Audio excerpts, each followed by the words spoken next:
Agradeço muito a presença dos nossos convidados nesse segundo encontro, o professor Sérgio André Rocha, do Programa de Mestrado e Doutorado em Direito da Universidade Estadual do Rio de Janeiro, e de Alberto Macedo, doutor em Direito pela USP e auditor do município de São Paulo. Decidimos organizar o encontro de hoje da seguinte forma: eu vou falar inicialmente, muito brevemente, para esclarecer atributos de um sistema tributário eficaz e justo, e vou apresentar também alguns slides com estudos sobre carga e receita tributária e sua distribuição. Em seguida, o Sérgio André e o Alberto Macedo vão tratar especificamente do tema reforma tributária e simplificação.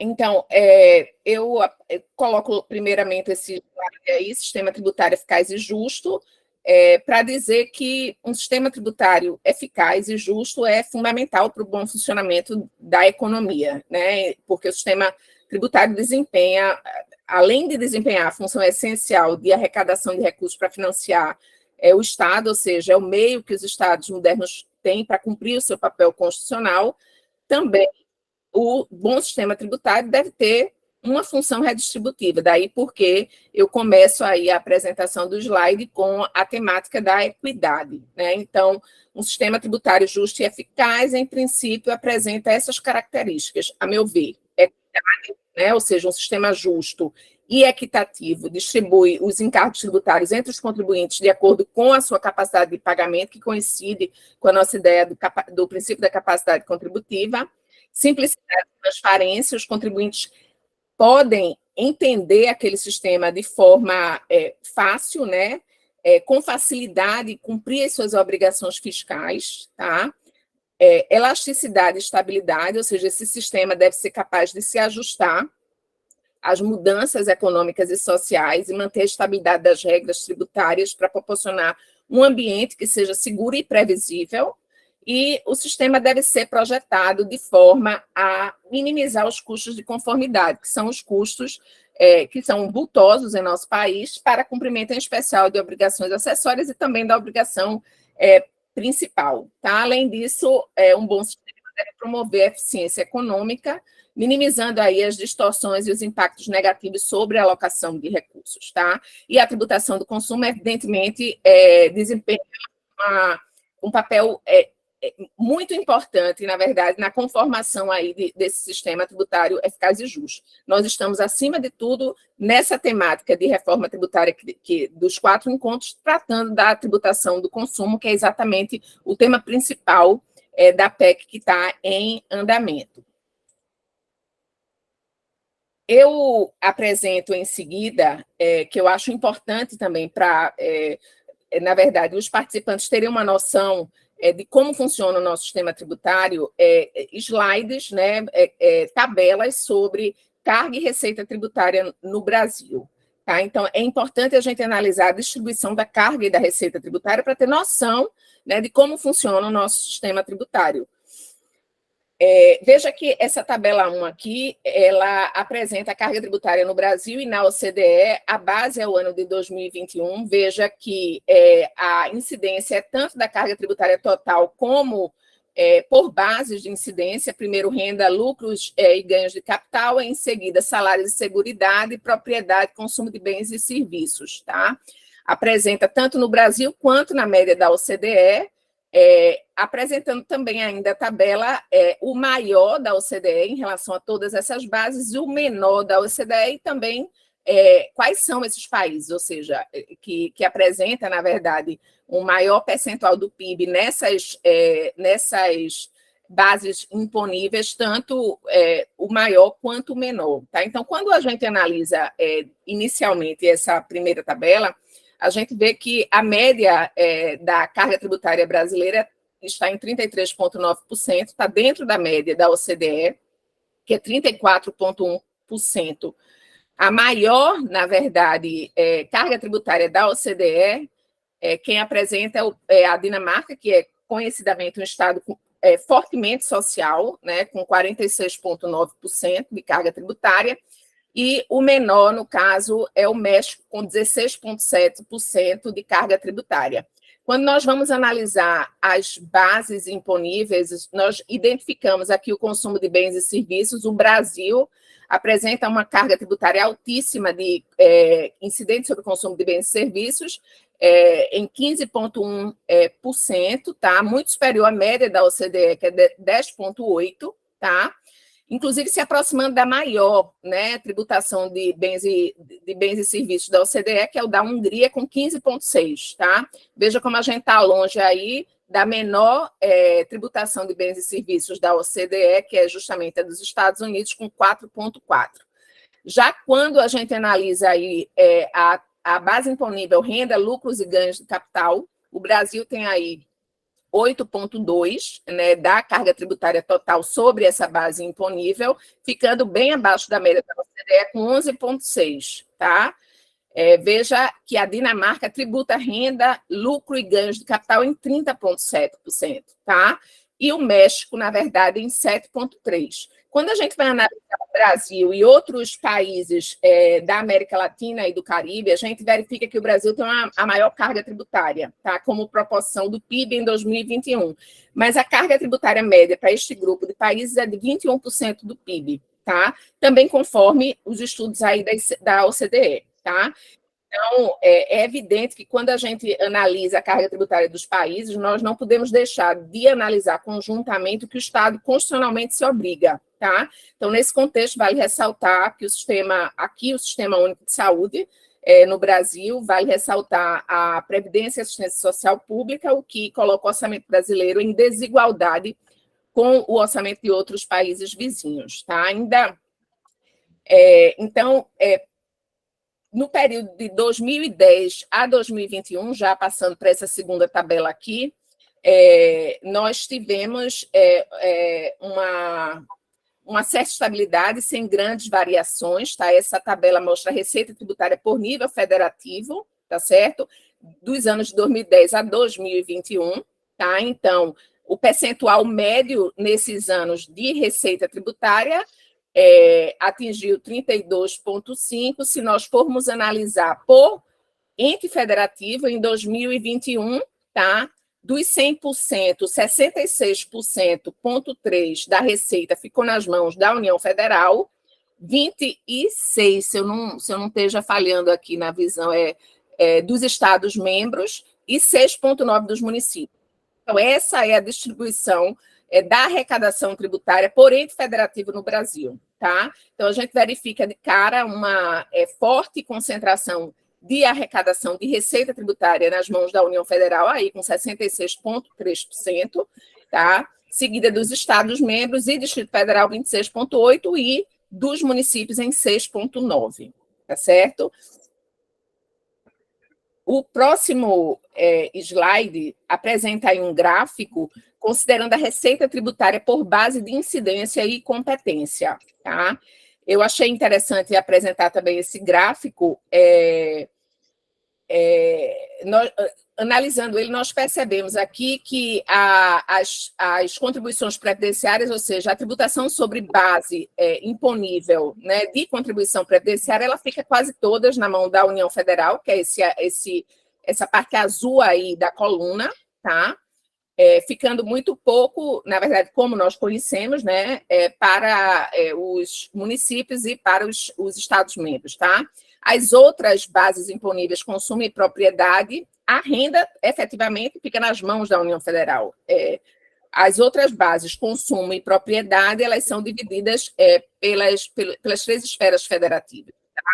Veja que o consumo fica, basicamente, dividido em 52,9% para os estados e Distrito Federal, 36,8% para a União Federal e o restante, no caso, para os municípios, tá certo? E a base imponível, na verdade, de incidência propriedade, ela fica, acima de tudo, com os municípios, 52,3%, em especial por conta do IPTU, e 46,2% os estados, ficando a União lá em cima, né, possivelmente aí com o imposto territorial rural e algumas outras situações equivalentes, tá? O outro gráfico que eu escolhi para apresentar para vocês hoje, para dar um panorama sobre o nosso sistema tributário, a carga tributária e a forma como essa carga e essa receita é dividida, é esse daí, quando a gente analisa a receita tributária por base de incidência. Aí veja que também tem um período longo, de 2010 a 2021. Temos aqui as bases imponíveis: consumo azul, previdência cinza, propriedade amarelo, renda verde, salário vermelho, tá? Então, quando a gente analisa esse gráfico, nós verificamos aí uma posição predominante da tributação do consumo, longe aí com 42,5%, né, de participação aí na receita tributária, seguida aí da tributação da renda, com 23,7%, e da tributação da Previdência, com 19,5%, tá? Então, veja que se nós somarmos a tributação da renda e da propriedade, que é justamente a tributação direta, né, que são os principais signos presuntivos de riqueza, a gente soma aí 23,7% de renda, com propriedade, tá, o amarelinho, 4,9%, então não chega a 30%, né, essa arrecadação com base na renda e na propriedade, tá? Veja que fica muito aquém da tributação do consumo, com 42,5%, tá certo?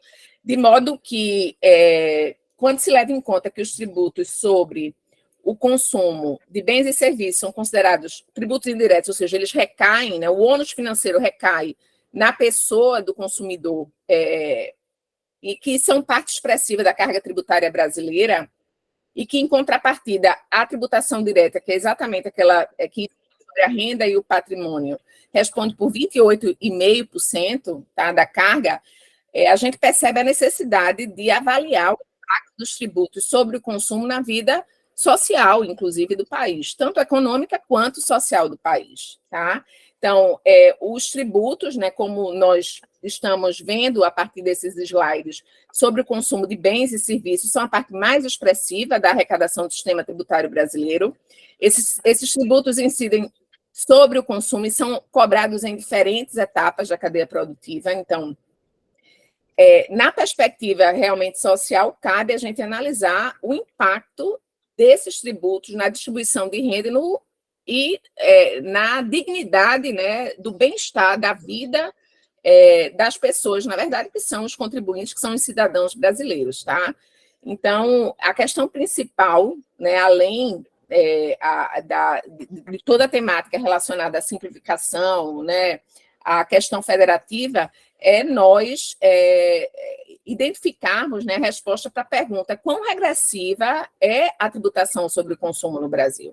E quão regressiva é a nossa, na verdade, o nosso sistema tributário como um todo, considerando todas essas bases imponíveis aí, que estão apresentadas nos slides, né? Os tributos, como vocês sabem, eles são regressivos se a carga tributária, ou seja, se a taxa efetiva for maior dos contribuintes de menor renda, tá? Então, isso significa que os contribuintes de menor renda estão sujeitos a uma proporção maior de sua renda em impostos do que os contribuintes de maior renda.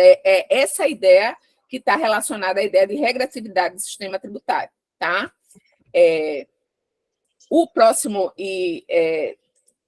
gráfico, o último, na verdade, gráfico que eu apresento para vocês no encontro de hoje, ele trata, né, da incidência, né, da tributação indireta e direta, justamente com base nessa fala anterior sobre a regressividade do nosso sistema tributário. Tem umas compras na mala, você me ajuda? Sobre o consumo.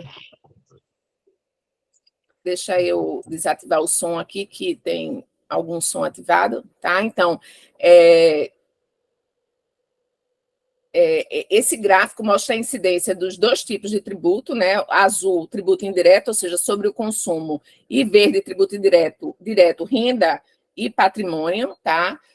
considerando aí as várias faixas de renda per capita, de R$ 212,05 a R$ 7.717,58, tá? Então, quando a gente analisa esse gráfico, né, o que é que a gente percebe? Que a carga dos tributos indiretos pagos, né, pela faixa de menor renda é de 21,2%. Tá? Todos esses gráficos foram elaborados com base tanto em dados da OCDE quanto da Receita Federal e também do PNAD contínuo do IBGE. Tá? Então, a gente percebe aqui que para essa faixa de renda per capita de R$ 212,05, o percentual no período 2017-2018 da tributação do consumo, do comprometimento da renda com a tributação do consumo é de 21,2%. Veja aqui, para a faixa de renda mais alta, considerando aí a análise que foi feita pelo autor, 7.717,58, esse comprometimento da renda vai para 7,8%. Veja a disparidade. É isso que representa aí um sistema tributário regressivo. Quanto maior, na verdade, a capacidade de pagar, menor a taxa efetiva da tributação. Isso a gente vê tanto na tributação do consumo e, acima de tudo, na tributação do consumo, como se nós somarmos, na verdade, a tributação indireta com a tributação direta. Veja que aqui vai para 23,3% a tributação total que incide sobre essa faixa de renda daqui, enquanto que essa outra vai para 18,7%, a maior faixa de renda considerada aí para análise no estudo. Tá? Então, como os tributos diretos, eles têm um peso menor na economia, né, eles não conseguem compensar o grau de regressividade que é gerado pela tributação sobre o consumo de bens e serviços, certo? Isso fica bastante evidente aí nessa tabela, nesse gráfico que eu estou apresentando por último. E aí, por fim, o último slide que eu gostaria de apresentar hoje para vocês é esse daí, em que, como eu expliquei no encontro anterior, né, e vocês estão sabendo pela minha fala de Antônio e da Tatiane, a reforma que nós estamos estudando, né, o projeto de reforma à Constituição, o projeto de emenda à Constituição, ela foi embasada em um relatório, em um estudo de um grupo de trabalho, e também um estudo prévio feito por professores e economistas como o API, o Marco Eurico de Santi, né, mas esse estudo ele foi aí colocado em discussão, e esse grupo de trabalho apresentou aí, elaborou um relatório final, em que, ao final dos trabalhos, né, ele elaborou nesse relatório e apresentou algumas diretrizes para a reforma, né? Nós que estamos acompanhando a reforma já identificamos que algumas delas já sucumbiram, né, às negociações para a aprovação do texto da reforma, tanto na Câmara, né? Então, como, por exemplo, uma ampliação muito grande nas alíquotas diferenciadas que está aí no item 2, né? Então, qual é a ideia central, que já foi também objeto do primeiro encontro? A substituição dos 5 tributos por modelo de IVA dual, que já está compreendido por vocês, alíquota padrão, né, permitindo-se outras alíquotas para bens e serviços específicos. Isso daí foi dado uma amplitude extraordinária, justamente no momento das negociações para aprovação da reforma na Câmara, uma equidade aplicada à tributação do consumo, ou seja, uma ampla base imponível, tá? Abrangendo aí bens e serviços para alcançar, inclusive, a economia digital, tá? Tributação de externalidades negativas, através do imposto seletivo, que nós também já falamos sobre ele no encontro passado, implantação do cashback, que foi a fala da Tatiane, tá? Manutenção dos regimes tributários favorecidos da Zona Franca de Manaus e do Simples Nacional, tratamento específico para alguns bens e serviços de produtos que possuem peculiaridades que dificultam ou não recomendam a apuração tradicional a partir do confronto de débitos e créditos, como é o caso, por exemplo, dos serviços financeiros, tá? convalidação de benefícios fiscais, em especial no âmbito do ICMS até 2032, nós estamos aí pendentes, né? Criação do Fundo de Desenvolvimento Regional para reduzir e compensar os efeitos da reforma tributária, considerando aí a retirada da competência tributária para elaborar políticas fiscais de concessão de benefícios. Então, a perda dessa competência para instituir benefícios fiscais, ela seria suprida aí pela criação desse Fundo de Desenvolvimento Regional. E esse modelo de transição, que já vimos também no encontro passado, que deve se iniciar pelo CBS, substituindo inicialmente PIS, COFINS e IPI, tá? Enquanto a implementação do IBS de competência estadual e municipal será mais gradual, tá? O IBS também será gerido por um conselho federativo, que também já vimos no encontro passado, compartilhado por estados, pelo Distrito Federal e por municípios, tá? Então, também, por último, aquela ideia de que a reforma tributária é um processo cuja mudança na tributação do consumo representa apenas a primeira etapa. São várias as falas do governo federal de fazer também uma proposta de reforma na tributação da renda. Tá? Então, são essas as diretrizes que foram apresentadas pelo grupo de trabalho, várias delas, como eu já disse a vocês, fragilizadas já e sucumbidas aí nas negociações da Câmara para aprovação da reforma. Então, com base nessas informações introdutórias que eu dei, é que eu passo a palavra, na verdade, aos nossos convidados com o grande questionamento da noite, né? Então, essa reforma, Alberto, essa reforma, Sérgio, ela de fato simplifica a tributação do consumo em nosso país? E quem está feliz com essa reforma? Eram as duas principais perguntas, os dois principais questionamentos que eu gostaria de colocar para vocês. Tá? De modo que, feitas essas notas introdutórias, eu vou passar imediatamente a palavra, né, ao professor Sérgio André Rocha, que terá 30 minutos para a sua exposição. Vou sair um pouquinho da tela, Alberto, e deixar você e Sérgio, tá certo, fixados aqui na tela.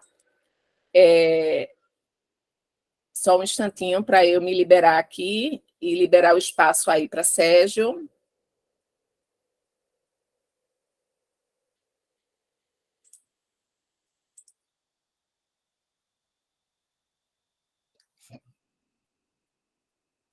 Pronto, Sérgio, você está com a palavra. Muito obrigado, professor Luciano, é um prazer estar aqui.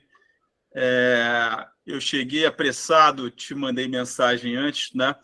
E aqui me desculpo por não estar tão elegantemente trajado como meu querido Alberto Macedo, como já falamos antes, mas espero que mesmo nesses trajes maltrapilhos possa contribuir um pouco aí para o debate. Ouvi atentamente a sua fala e marcar meu tempo aqui, que eu falo demais. E lógico que é uma grande responsabilidade, né, tratar desse tema de reforma junto com o Alberto, né, que é alguém que está inserido nesse debate de forma extremamente ativa, né, e aguerrida há bastante tempo, mas ainda assim eu vou arriscar aqui, trazer algumas ponderações e dar as minhas opiniões sobre o que aconteceu até agora. Eu acho importante, né, se a gente pegar essa sua provocação final, a segunda provocação, né, quem está feliz, né, com a reforma. Né? E aqui eu acho que tem um aspecto que a gente tem que entender, que a reforma tributária ela é conflituosa por natureza. Né? Reforma tributária é conflito. Né? É conflito federativo, então a gente tem conflito entre a União e os entes subnacionais, a gente tem conflito dos estados entre si, há conflito dos municípios entre si, dos municípios contra os estados e municípios contra a União. Então, só no campo federativo, né, a reforma tributária é um prato cheio de conflitos. A ideia, eu falava isso numa palestra no outro dia, a ideia de uma reforma tributária não conflituosa, para mim, só é possível naquela alegoria do Rawls, né, da gente ter uma posição original de igualdade sob um véu de ignorância, e naquela posição em que você não sabe se você é Estado, se você é União, se você é município, se você é indústria, se você é prestador de serviço, né, numa situação imaginária como essa, sim, nós poderíamos pensar numa reforma tributária ideal. No contexto real, né, a reforma tributária possível é aquela que sai desse conflito de diversos interesses, né? Cada ente federativo, cada setor econômico, né? Se a gente pegar agora, existe uma grande mobilização dos prestadores de serviços profissionais, né? Eu olho o pleito dos prestadores de serviços profissionais e acho sem pé nem cabeça, acho um pedido absurdo, mas não acho que não seja legítimo que eles busquem, né, lá o seu campo de tributação privilegiada no contexto da reforma tributária. E a reforma tributária é isso. E aí a gente já começa a entender, né, a dificuldade dessa questão, né, relacionada a quem vai ficar feliz, né, porque... e aí é um outro aspecto que eu chamo a atenção, né, reforma tributária é um evento não binário, né? Ela não é boa e ela não é absolutamente boa e ela não é absolutamente ruim, né? Eu costumo brincar, eu usei essa alegoria num livro e venho repetindo ela, né? A minha filha mais velha hoje tem 11 anos e era muito comum, sempre que ela me via assistindo alguma coisa, né, ela me perguntava quem era o bom e quem era o mal, né? Porque a criança, principalmente pequena, né, ela está acostumada com... Ela é exposta a estímulos, né? Principalmente no mundo Disney, né? Em que você tem um bom absoluto, você tem um mal absoluto, né? Então você está assistindo Branca de Neve, né? A Branca de Neve ela é a encarnação do bem absoluto, né? E a madrasta, a bruxa, ela é a encarnação do mal absoluto. Então você está acostumado com essas realidades dicotômicas, né? Absolutas, né? E eu lembro quando foi aprovada a PEC. Eu tenho um grupo em que eu participo com a minha mãe, que é uma médica aposentada, e o meu irmão, que é da área de comunicação social e marketing. Estavam os dois debatendo se a reforma era boa ou ruim. E aí surge a pergunta no final, o Sérgio André vai dizer para a gente se é bom ou ruim. E eu olhei aquela vez, é impossível você aplicar uma categoria absoluta para uma reforma tributária, né? Então, essa não é 100% boa, não é 100% ruim. A PEC 46, do nosso querido Alberto, sobre a qual ele provavelmente vai falar depois, não é absolutamente boa, não é a gente não... Né, o direito tributário ele tem esse defeito, né, que vem de uma teoria enviesada que a gente incorporou desde a década de 60, e ele foi desenvolvido sob premissas binárias, né? A gente vê que a cada inovação legislativa automaticamente surge o bloco do é constitucional, o bloco do é inconstitucional, e você tem essa, né, é um mundo da Mariano, que eu costumo dizer, né, que só existe azul e rosa, mas a verdade é que a realidade ela é muito mais rica, né, do que duas realidades absolutamente opostas, né? Então, a reforma tributária ela não vai deixar todo mundo feliz, nem todo mundo infeliz. É difícil a gente chegar a uma conclusão nesse sentido. E aí eu acho que, começando a me aproximar do tema que a gente foi provocado, né, eu acho que a grande questão é a gente pensar assim, reforma tributária para quê? Né? Ou seja, para que eu vou fazer uma reforma tributária? Por que o sistema tem que ser ajustado? Né, a Luciana, durante a fala dela, já deixou muito claro que, né, tentando aqui colocar palavras na sua boca, Luciana, se eu estiver falando besteira, depois você diz que eu errei. Se eu tivesse que apostar qual seria a principal razão de reforma do sistema para a professora Luciana, seria tornar o sistema mais justo e equitativo. A gente tem um sistema que é injusto, que distribui carga tributária de forma injusta, que tributa pouco quem ganha muito, né, leva a carga tributária para quem tem quase nada, aperta quem está no meio e não consegue fugir. Então, é um sistema tributário que ele é em si injusto. Então, a gente poderia pensar, não, a primeira coisa que eu tenho que acertar nesse sistema? Eu tenho que fazer ele mais justo. Até porque, se eu consigo distribuir a carga tributária de um modo mais justo, consigo arrecadar um pouco mais de tributos sobre a renda e patrimônio. De repente, eu consigo, posteriormente, aliviar a carga tributária do consumo. É que a gente sabe que é uma tributação eficiente da perspectiva de arrecadação, porém mais injusta. É lógico que a gente não é ingênuo, né? A gente sabe que a capacidade de arrecadação do imposto de renda num país de renda média para baixa, como o Brasil, é diferente da capacidade de arrecadação do imposto de renda na Dinamarca. Então, a gente sabe que é normal, até certo ponto, que o nosso gráfico de carga tributária tenha um peso muito maior na tributação do consumo do que países europeus mais ricos e mais igualitários. Mas, ainda assim, né, dentro dessa lógica de justiça, de vamos reformar para tornar o sistema mais justo, antes de eu mexer no consumo, faria sentido eu mexer na renda e no patrimônio, eu entender o que mais eu consigo arrecadar dali e tentar aliviar. A pergunta que hoje, cadê a alíquota? Cadê a alíquota? Não, a alíquota tinha que ser menor, o mais abaixo possível, né, se eu conseguisse arrecadar mais de outras fontes. A gente podia dizer, não, a principal causa para uma reforma tributária é a justiça. A gente sabe que não é essa a principal justificativa que está posta. A principal justificativa que está posta é eu preciso simplificar o sistema porque ele é hipercomplexo.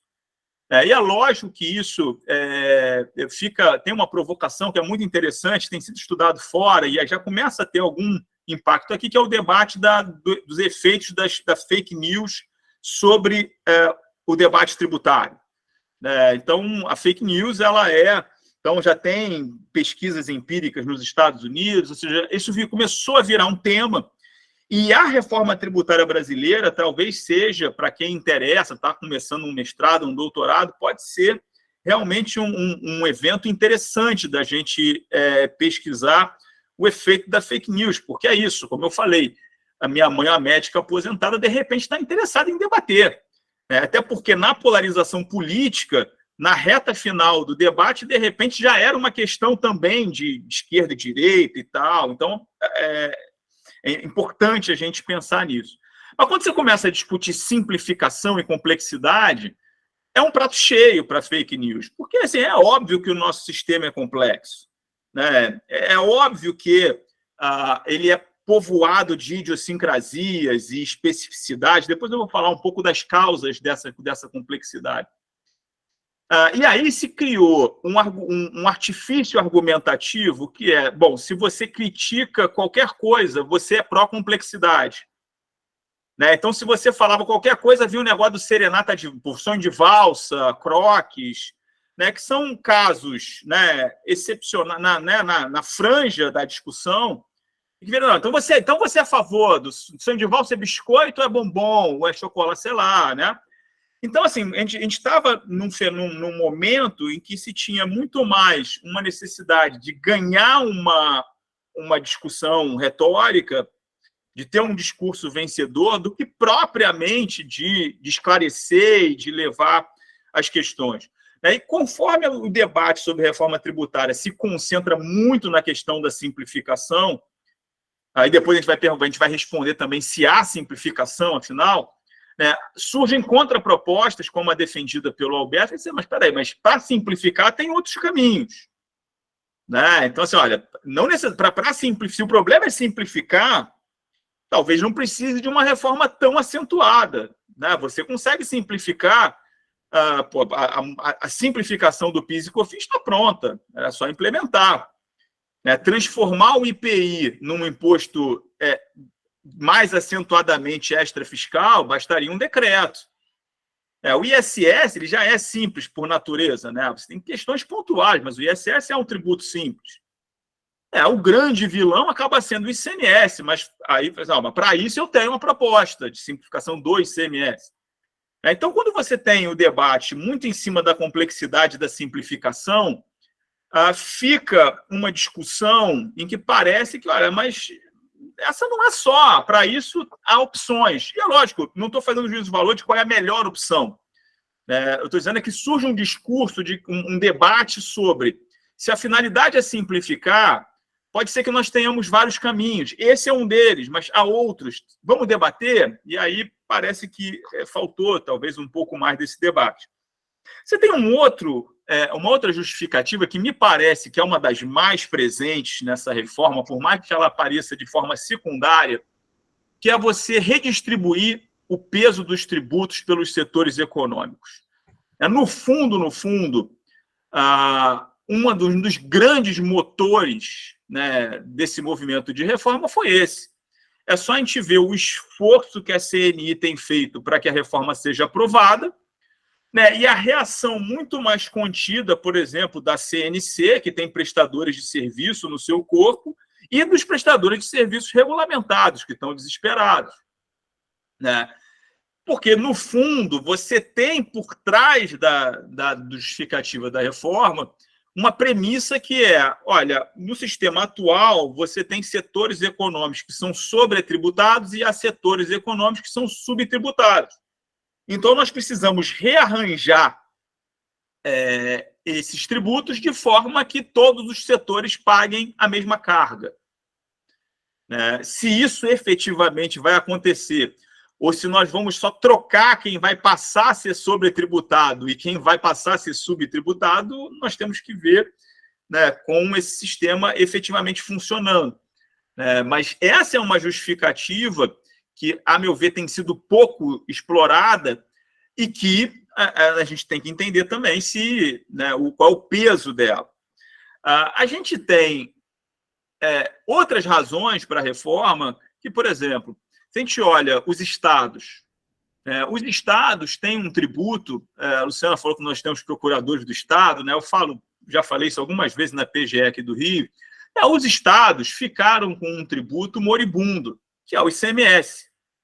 Então, o ICMS, conforme os anos foram passando e a economia foi saindo dos bens tangíveis para os intangíveis e serviços, os estados foram ficando com aquele tributo que, por mais que ainda seja muito forte, ele foi perdendo para o ISS. O Alberto pode dizer que o perfil do ISS sempre foi esse. Me parece que não. Eu acho que o ISS ele não foi pensado para ser o que ele se tornou no século XXI. Mas, de repente, principalmente até pela a própria atuação do Supremo nas decisões que vem proferindo, o ISS ele se tornou esse tributo da economia digital. Então, o ISS ele foi se tornando mais parrudo. Por isso, as grandes cidades pensaram 500 vezes antes de aderir a esse movimento, muitas até o fim não estavam a favor. Aí você tem a pressão política, da noite para o dia o nosso prefeito aqui do Rio aparece, opa, estou dentro e tal.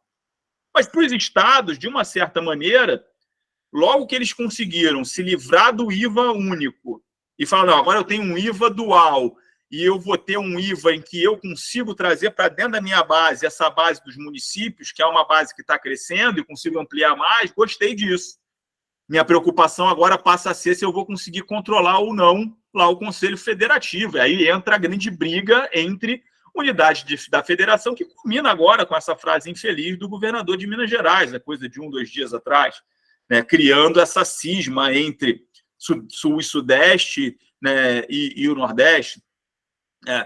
Então, assim, eu acho que o que a gente tem que entender é por que a gente está fazendo reforma.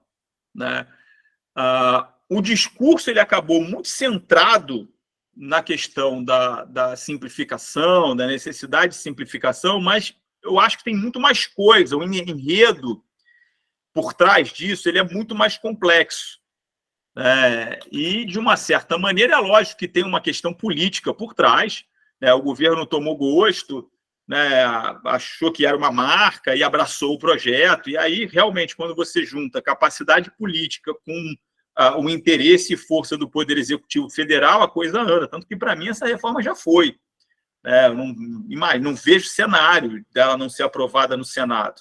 Eu acho que vai ser aprovada no Senado. A discussão, para mim, no Senado o Senado vai conseguir ajustar as porcarias que acabaram passando na Câmara, principalmente esse monte de regime diferenciado que os lobbies foram conseguindo incluir, ou se o Senado vai dobrar a aposta nos lobbies e vai deixar outros regimes diferenciados entrarem.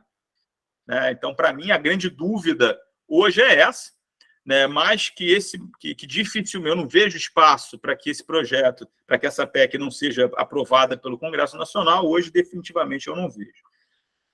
Atrelado a isso, É lógico que a gente tem um baita de um debate federativo, né? Há bastante tempo já eu venho manifestando que eu não acho que essa discussão, que essa proposta, ela seja em si inconstitucional. Eu acho que é difícil dizer que se trata de uma medida tendente a abolir a forma federativa de Estado, né, que é o que está dito, que é a cláusula pétrea prevista lá no artigo 60 da Constituição. Então, realmente, é lógico que, a depender de como vai se dar o funcionamento do Conselho Federativo, você pode ter uma quebra do Pacto Federativo. Então, mas não acho que haja uma inconstitucionalidade em abstrato só pelo fato de eu juntar o ISS e o ICMS num tributo único e tal. Beleza. Então, disso tudo que eu falei agora, e o tempo vai passando de forma implacável, eu vou fazer breves considerações sobre complexidade. Porque, como eu disse, eu trouxe aqui várias razões para se reformar, mas, de fato, o que parece que está guiando esse processo é a simplificação. E aí a gente tem que entender por que o sistema é complexo.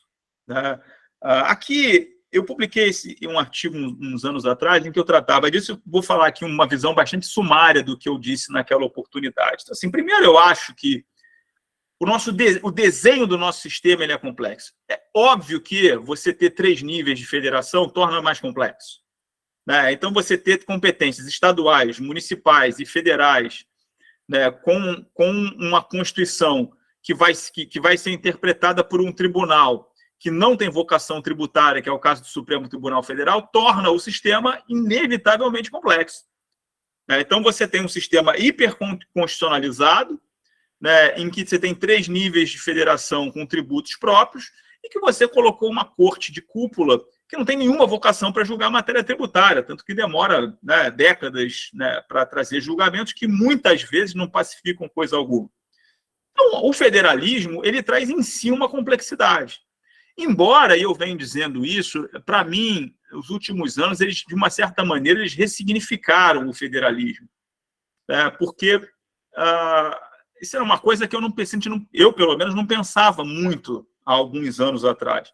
Mas quando a gente olha a guinada autoritária que o mundo deu nos últimos anos, a gente percebe que você ter uma federação, você ter um Estado federal, acaba sendo, sim, um mecanismo de controle da hipercentralização e do abuso de poder. Então, se a gente olhar o período anterior, claramente a gente teve uma situação em que o fato de que o governo federal e o Estado de São Paulo estarem em mãos opostas trouxe um equilíbrio para a discussão do próprio combate à pandemia. Da mesma maneira, hoje, você pode dizer que o fato do Estado de São Paulo ter um governo que é desalinhado com o governo federal, em larga medida, também traz uma espécie de equilíbrio, porque você tem que negociar, ou seja, se você tem uma situação em que todos os estados mais fortes, junto com as principais cidades e o governo federal, estão todos na mão de uma mesma linha política, você tem uma chance de controle das instituições muito maior. Então, eu vejo hoje a federação como mais do que uma forma de você dividir administrativamente. Os municípios conseguem administrar melhor escolas e hospitais, saúde. Acho que tem mais do que isso. Eu acho que hoje o Estado federal ele é o grande head do nosso princípio democrático. Então, e aí é óbvio que se você vai mexer com a questão federativa, tem um aspecto a ser considerado que é mais do que eficiência administrativa. Isso é uma questão, porque a Luciana mencionou isso, né? Como você tem uma questão de economistas e análise econômica e tal, muitas vezes a análise ela está preocupada só em termos de eficiência econômica, como é todo o debate da desoneração de cesta básica e cashback. Mas é economicamente mais eficiente eu tributar a cesta básica e dar cashback. Mas, nem tudo na vida é eficiência econômica.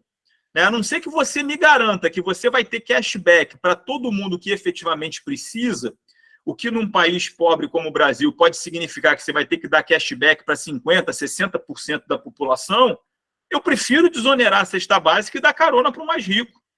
Você tributa ele no imposto de renda, que é o que você deveria fazer. né, desde o início. Né? Então, ok, o mais rico tomou a carona na desoneração do arroz e do feijão, que é beleza, mas eu estou pegando ele com imposto de renda progressivo. Né? Então, assim, uma coisa que preocupa nesse debate toda essa questão da eficiência econômica, como se fosse, né, um valor, né, principal, o pilar principal, né, do nosso sistema tributário, do nosso sistema constitucional, que de fato não é. Bom, então, o primeiro ponto de complexidade, ele vem do próprio desenho do sistema. O segundo ponto de complexidade, ele vem das induções legislativas, principalmente dos benefícios. Na verdade, nós temos um país de privilégios, né? O professor Ricardo Lobo Torres, né, que é o nosso mentor intelectual aqui na UERJ, né, ele falava muito da questão que ele chamava de privilégios odiosos, né? Que são esses benefícios fiscais que são outorgados em completo descompasso com o princípio da isonomia. E aí, isso vem, de uma certa maneira, de um vício que nós temos, né? Porque se a gente olha, por exemplo, no campo federal, e você olha a Lei de Diretrizes Orçamentárias, todo ano a Lei de Diretrizes Orçamentárias traz um dispositivo muito claro sobre as condições de renúncia fiscal. Né, que você tem que dar benefícios com prazo máximo de 5 anos e que você tem que ter um órgão responsável pelo acompanhamento das consequências, né, dos efeitos da renúncia, né, e que esse órgão tem que apresentar conclusões para você poder decidir se você vai renovar aquele benefício. Isso está todo ano na LDO. E se a gente olha o artigo 14 da Lei de Responsabilidade Fiscal, ele diz que a renúncia de receita tem que estar de acordo com a Lei de Diretrizes Orçamentárias. Então, cada vez que se dá um benefício, por exemplo, sem prazo máximo de 5 anos, você está violando a LDO, e aqui eu não quero entrar em debate sobre a natureza jurídica das leis orçamentárias, mas você está violando diretamente a Lei de Responsabilidade Fiscal. E se você está violando a Lei de Responsabilidade Fiscal, você está cometendo um crime de responsabilidade quando você vai e assina aquele negócio. Então, o sistema ele já bem existe. Mas essa proliferação de benefícios que está claro na PEC. Né? E agora o negócio foi para o patamar da Constituição. Né? Estou brigando por essas exceções, esses privilégios na Constituição.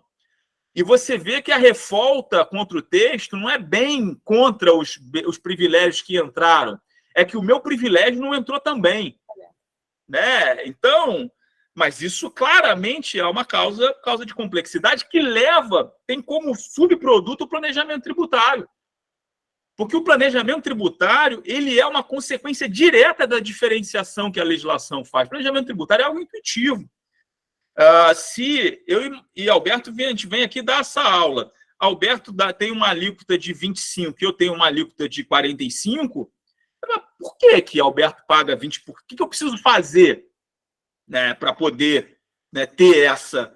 Né, e é natural. Então, esse é um ponto. Né? Eu vou tratar só de mais um, porque já tem pouco tempo e eu quero falar um pouco da PEC.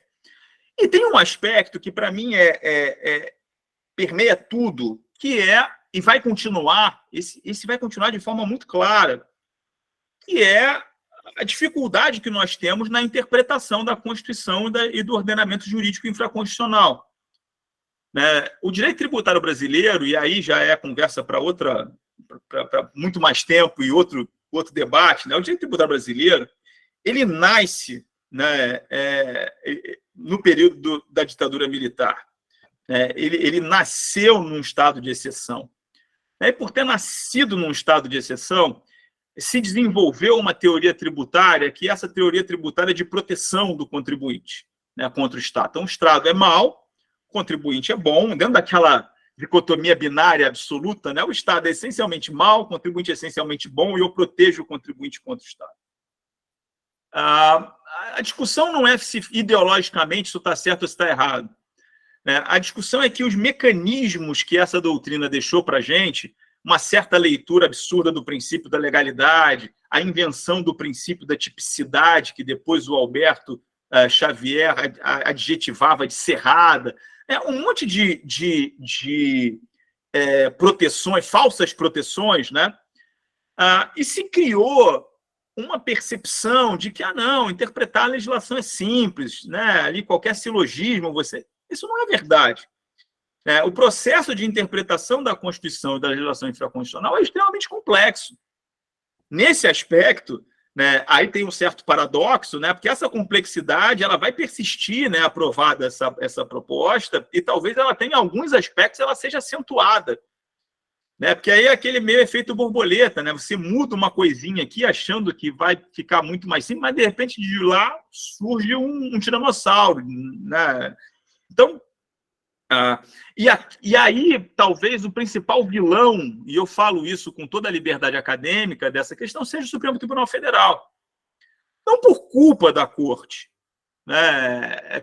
Quando se pensou o Supremo Tribunal Federal, né, certamente não se imaginou o nível de complexidade, de discussão qualificatória tributária que se teria após 88. Né? E aí a gente está aí administrando a Constituição de 88, né? Esse tempo todo com um tribunal que, como eu disse antes, ele não é vocacionado para julgar a matéria tributária. Não é porque não tem um tributarista, tem que pôr um tributarista, não, porque o Supremo Tribunal não era para ter um tributarista, ele não era para julgar tributário, ele está lá para julgar direitos fundamentais, né? Ele está lá para discutir, né, aborto, para discutir, né, feto-anencéfalo, discriminações contra minorias, é para isso que ele está lá, né? Não é para discutir fim social. Quando você vê o cara está discutindo INCRA, eu fico imaginando uma pauta do Supremo, às vezes já tem INCRA, tem PIS e COFINS, o ministro deve querer pular, dizer, como é que eu faço para fugir daqui e tal? Porque não é um tribunal vocacionado para isso. Você pode discutir grandes princípios tributários, você pode discutir uma pauta que é cara, Luciano, você pode discutir a questão da tributação e desigualdade de gênero, você pode discutir tributação e desigualdade de raça. Esses são os grandes temas, né, os grandes princípios. Não é para ficar discutindo base de cálculo do PIS e da COFINS. Né? E isso também vai persistir, porque essa complexidade vai continuar levando lá. Bom, pelo meu relógio aqui, eu tenho 2 minutos, né, e eu vou tentar falar brevemente sobre, talvez roubando mais 3 e falando 5 minutos. Vai falar um pouco sobre a PEC. Né, a pergunta, mas a PEC ela traz simplificação? Olha, essa também é uma questão não binária, né? Porque ela parece que vai trazer simplificação em uns campos e vai complicar em outros. Né? Ou seja, e há complexidades que vão surgir que a gente não consegue nem perceber agora. Né? Se a gente imaginar agora, assim, tem coisas interessantes. Eu tenho chamado a atenção, por exemplo, um tema interessante é o parágrafo 3º do artigo 145 da Constituição, quando ele diz lá que o sistema tributário nacional deve observar os princípios da simplicidade, transparência, justiça tributária, equilíbrio e defesa do meio ambiente. Vejam, essa é a primeira vez que a Constituição fala em princípios tributários. Fala de legalidade, anterioridade, isso não é princípio, são regras que estão lá no artigo 150. Mas não são princípios. A gente pode dizer, não, mas eles materializam o princípio da segurança jurídica. Ok, verdade, materializam o princípio da segurança jurídica. Mas agora a Constituição vem e traz um bloco de princípios que são princípios, vamos dizer, muito mais alinhados a uma visão progressista e mais moderna, né, de Constituição do que aqueles princípios de segurança que a doutrina tradicional extraía da Constituição. Aqui é uma questão interessante. É lógico que isso aqui vai gerar um monte de complexidade. A partir do momento que você começa a interpretar e extrair consequências disso aqui, vai ter complexidade, vai ter disputa, vai ter controvérsia. Mas aqui a gente tem, de uma certa maneira, uma mudança de eixo axiológico do sistema tributário nacional. Isso não é pouca coisa. Dentro daquela discussão, Luciana, você fica triste ou você fica feliz, é difícil dizer, né? Isso não é uma resposta que seja tão clara assim. Agora, quando a gente olha exclusivamente da perspectiva da complexidade, é óbvio que há... eu venho falando, né? Você tem aqui a complexidade. Se a gente imaginar um restaurante desses famosos, Estrela Michelin, né, que Luciana e Alberto tanto gostam, eu já sou um sujeito mais de comer um joelho com suco na padaria, mas vai imaginar um restaurante daqueles de São Paulo, chique e tal. É aquilo, quando você está no salão do restaurante, parece que toca uma harpa, né? Parece que está tudo muito bem e tal. Quando você vai da porta da cozinha para trás, o negócio é uma zona, um fuzuê, uma gritaria, um desespero. Né? Aqui me parece que esse APEC tem um pouco disso. Assim, em alguns aspectos, se você olha a dupla IBS e CBS, me parece que no salão do restaurante, elas até que trazem alguma simplificação, sim. Eu acho que é difícil dizer que a CBS e IBS juntos, lá em 2033, depois que a gente já entendeu, que já passou o período de transição, que não tem mais ICMS, ISS, PIS/COFINS e tal, lá estamos em 2034. Me parece que se a gente for olhar só para esses dois tributos, em comparação aos tributos anteriores, isso ficou isso está menos complexo do que era antes. É um mundo perfeito, é o mundo da Barbie, né? Não, ainda é o mundo real. Ainda vai ter contencioso, vai ter controvérsia, vai ter litígio, vão surgir novas teses. Assim, não é um mundo perfeito, não é a nuvem dos ursinhos carinhosos. Mas vai ser, a meu ver, mais simples do que o que a gente tem hoje. O Alberto pode dizer, cara, mas eu não precisava passar por esses 10 anos até 2034 para ter mais simplicidade, porque eu tenho uma opção que te permite ter isso no ano que vem. Ok, eu aceito essa contestação. Mas se eu for olhar exclusivamente para isso que foi aprovado, e a pergunta como isso vai trazer alguma simplificação, acho que vai, né? No longo prazo, não é uma simplificação de curto prazo, mas no longo prazo. Com pegadinhas. Né? E eu vou falar isso e parar de falar, que eu já estou falando muito. Uma pegadinha é o tal do imposto seletivo, né, que eu venho dizendo, não é um imposto seletivo, é um imposto extra fiscal, não gosto dessa palavra seletivo, mas ali cabe tudo, né? Você pode ter imposto sobre qualquer coisa naquele negócio, né? Você pode tributar o celular, rede social. Rede social, então, talvez seja a coisa mais, né, negativa para a saúde hoje. Então, você pode criar um imposto ali para todas as mídias sociais e tal. Então, assim, ali, realmente, provavelmente, vai ter um boom de discussão e questionamento. Né?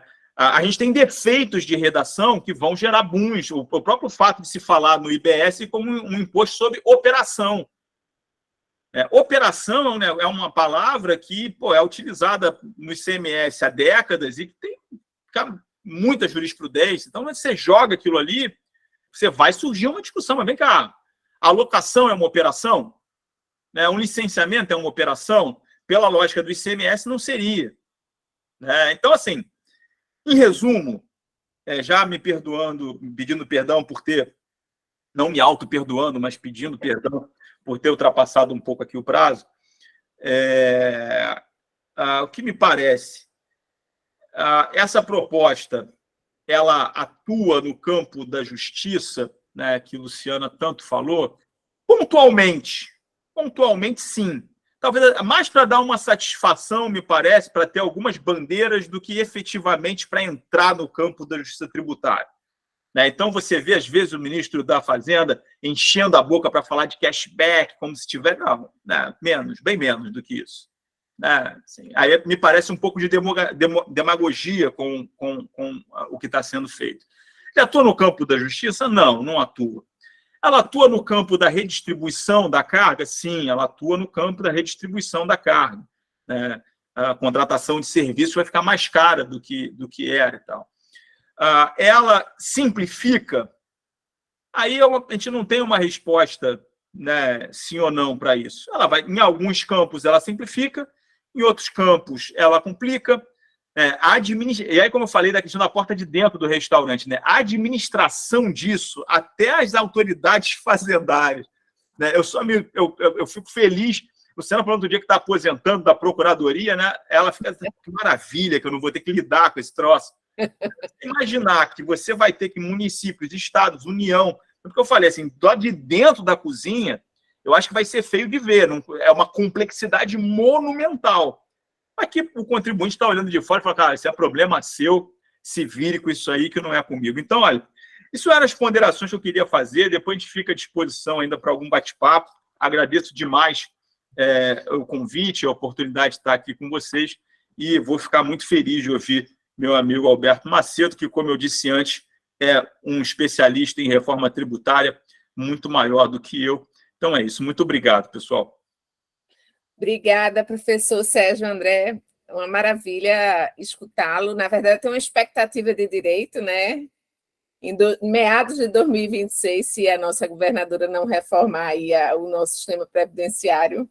Mas, enfim, realmente para a Procuradoria não é o melhor dos mundos, né? Eu até estava conversando ontem com os colegas e disse, olha, para a Secretaria da Fazenda está melhor, porque quando chegar aí daqui a 10 anos vai ser só IBS. E a gente, na Procuradoria, juntamente com o Judiciário, daqui a 10 anos nós vamos continuar com conflitos de ICMS, de transição e do novo imposto. Então, realmente, o cenário é de muito trabalho pela frente para os procuradores, para todos nós, né?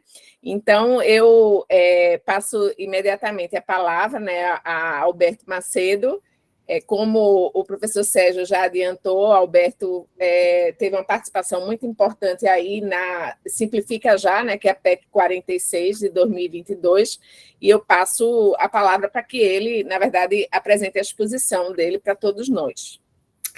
Obrigado, professora Luciana. Boa noite a você e a todos. Meu amigo Sérgio André, meu conterrâneo carioca. Já saí do Rio faz um tempinho, mas eu mantenho meu sotaque, viu, Sérgio? Faço fonoterapia. Esqueci os quilos, escrevo na esquina da escola 50 vezes por dia. Essa é a meta. Pessoal, boa noite. Acho que bater um papo aqui. Obrigado, Luciana, pelo convite. Uma honra, né?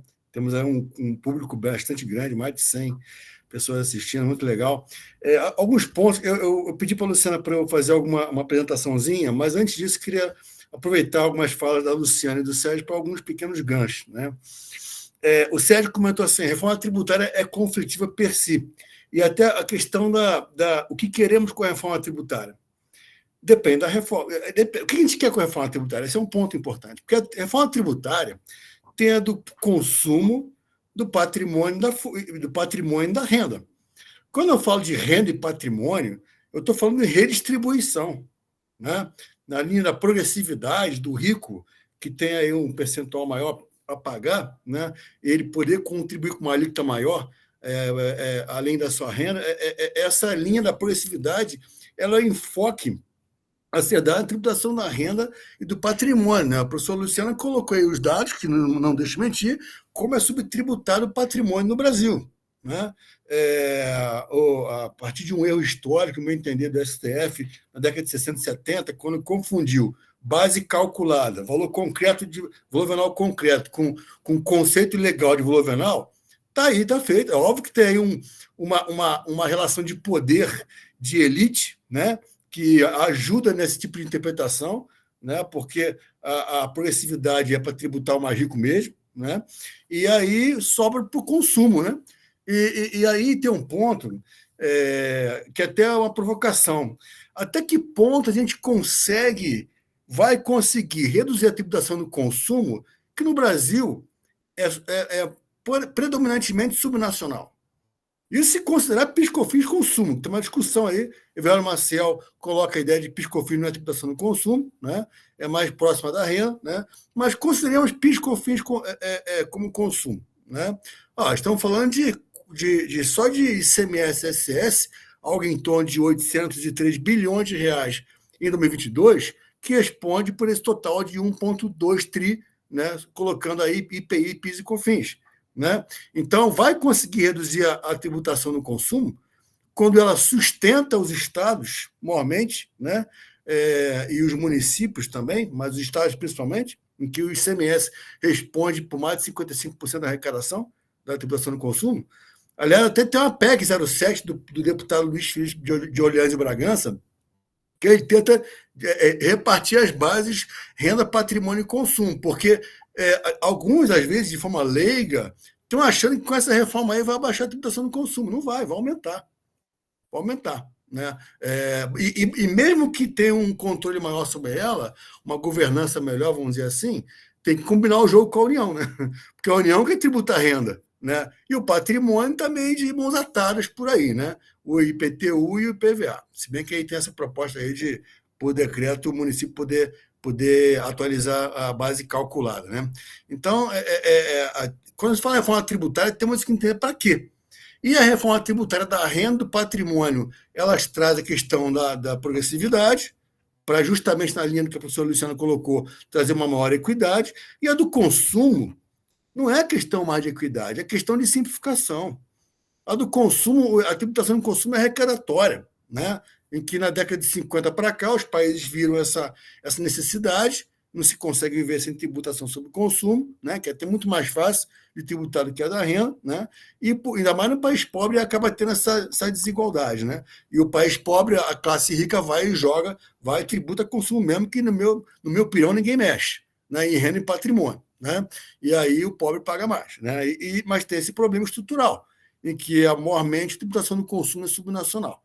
Então é difícil haver algum tipo de aprimoramento em relação à redução da tributação do consumo para aumentar a tributação da renda por conta dos conflitos de classe, vamos dizer assim, né? Acho que é um ponto. Acho que e quando se fala, e o Sérgio colocou muito bem, o mundo não é preto e branco, né? O mundo são 50 tons de cinza, né? E inclusive em relação aos interesses, né? Quando se fala dessa reforma, tem que entender os interesses que estão em jogo, né? Porque na frente do interesse vem um verniz de uma doutrina, não, o IVA, 180 países usam o IVA no mundo, o IVA, nome de tributo de país rico, né? Eu quero o nome de tributo de país rico, senão eu sou país pobre, né? ICMS é muito feio, então tem que ser IVA, só que ICMS é um IVA, para quem não sabe, né? É um IVA cuja base tributável não é inteira, é mercadoria, transporte intermunicipal, comunicação e energia. O resto da base está com excesso dos municípios, porque ente federado e acabou pegando essa base na década de 60, né? E, de fato, tem crescido, né? Então, qual que está por trás? Temos que entender os interesses. O Sérgio já deu a dica aí. É indústria e banco, né? Indústria em banco, com a CNI aí, e a FEBRABAN via CNF, né? Com um lobby tremendo para buscar aí, vendeu-se essa pauta para eles, né? Com um verniz aí da questão do IVA, né? Um IVA amplo, né? E, por conta disso, a indústria achando que o país, ou alguém, enfim, achando que o país vai voltar a crescer se essa reforma passar, mas não vai. Não vai. Aí tem que entender a economia um pouquinho, como diz o professor norueguês Erik Reinert, daquele livro, Por que os países ricos ficaram ricos e por que os países pobres continuam pobres. Tem que entender isso aí. É bom ler esse livro, porque senão você não vai entender que o Brasil está como está, né? Estagnado há mais de 30 anos. E aí fica algumas autoridades vendendo a ideia de que essa reforma vai fazer o país voltar a crescer. Não vai. Não vai. O buraco é muito mais embaixo para um país que está no andar debaixo da escada, do famoso chutando a escada do alemão lá, economista alemão, Friedrich List, né? Então, aqui na consumo, o enfoque deveria ser simplificação, mas não. O lobby por trás veio na linha de transferir carga de indústria para serviços, né? E essa transferência de carga ela traz alguns problemas, né? É claro que, como o Sérgio falou, alguma coisa pode melhorar daqui a 10 anos, antes esquece, né? Então, temos que ver alguns aspectos nesse sentido. Acho que, deixa eu ver se tem mais algum ponto. O Sérgio falou muito bem na questão da fake news, né? Como disse o Val Harari, aquele autor do Sapiens e do Homo Deus, né? E entre outros livros, ele fala o seguinte: fake news sempre houve. A diferença é que nossa modernidade ela não tem mais filtro, porque a rede social tirou qualquer filtro, qualquer portaria entre a comunicação entre as pessoas. Então, a fake news graça de uma forma exponencial, às vezes colocando em risco democracias, né? E também, para o bem ou para o mal, acaba trazendo, se vendendo propostas de uma forma assim que é difícil de você ter um debate mais equilibrado, vamos dizer assim, né? Um outro ponto, até que o Sérgio coloca, ICMS é um tributo moribundo, será? Bom, como eu falei, ICMS é um IVA, né? Diferença que tem de reparte a base com os municípios no ISS cumulativo. De fato, a relação ICMS e ISS, de 15 anos para cá, aproximadamente, ela passou de 13 para 1 para 7 para 1, né? Então, aumentou a arrecadação. O do ISS tem aumentado a participação, mas longe de chegar perto no ICMS, não só pela alíquota máxima, mas também pelo perfil. O Brasil, é importante entender que, quando se fala em tributação no consumo de serviço, o Brasil, por ser um país pobre, a tributação final de consumo de serviço é pequena. Para quem na tributação de serviços tomados por pessoa jurídica. E digo mais, na base de 80% do total da arrecadação. Por que isso? Porque o Brasil é um país pobre. Quem consome mais serviço é pessoa jurídica. Né? E aí um ponto que toca na questão dos estados, né? de arrecadação do ISS, ao juntar no IBS, não vai virar arrecadação, vai virar crédito. E ao virar crédito, vai trazer pode trazer algum tipo de complexidade maior, porque serviço é bem material, você não estoca serviço. E aí, eu costumo dizer, quanto mais alta a alíquota do IVA, e como nos ensina Virado Marcel, quanto mais tributo você junta num só, maior a alíquota desse tributo. O ministro Haddad soltou aí agora uma nota técnica dizendo que a alíquota máxima seria 27%. Não olhei ainda, acabei de receber a nota, meu pessoal está analisando, mas, assim, eu queria entender onde ele chegou a esse 27%, porque os nossos cálculos, com as exceções que já estão lá, já pode chegar a 34% de alíquota, né, para quem não for agraciado com os benefícios fiscais. Né? E aí, lembrando que a maior alíquota do mundo de IVA da Hungria é 27%, quanto maior a alíquota, mais disfuncional o IVA fica. O que é um IVA disfuncional?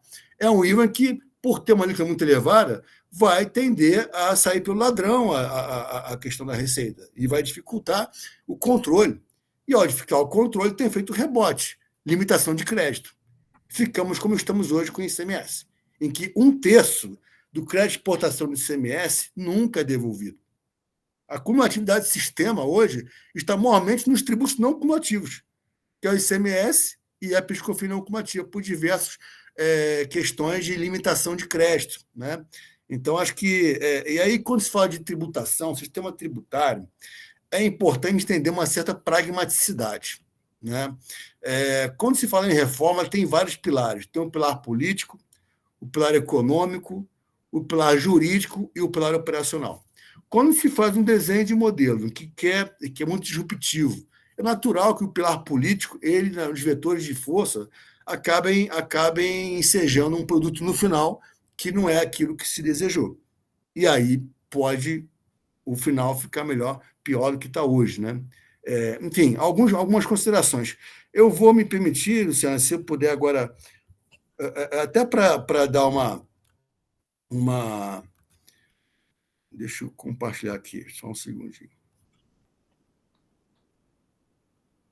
Uma sistematização aqui na minha fala, e obviamente vai ter o debate aí, vai ser bom. Estão conseguindo enxergar a tela ou não? Só dá um som aí para eu... Sim, sim. Bom, aqui tem um livro meu que está aí disponível no site Simplificar Já, pode baixar o PDF dele gratuitamente. Aqui eu falo das questões da tributação do consumo no Brasil. Né?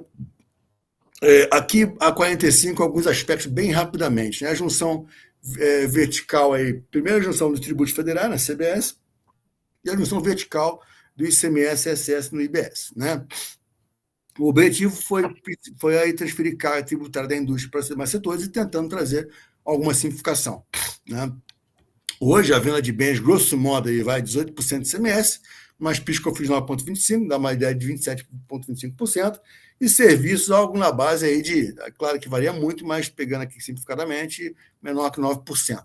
Né? E depois a venda de bens e serviços, em tese, uma alíquota de 25%, 9% CBS e 6% IBS. Isso vai ser mais que isso, e eu posso explicar depois no detalhe por quê.